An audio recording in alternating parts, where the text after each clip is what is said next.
अस्सलामुअलैकुम बच्चों। उम्मीद है आप सब ठीक ठाक होंगे और अपना ख्याल भी रख रहे होंगे।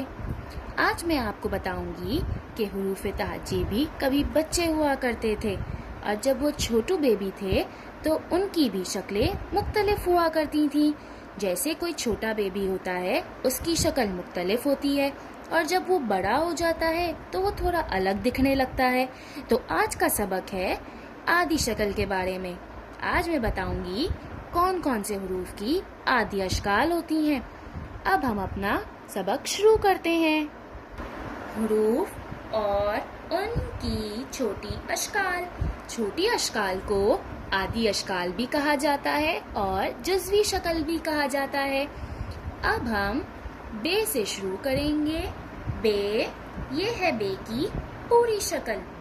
बे, और ये है बे की आधी शक्ल।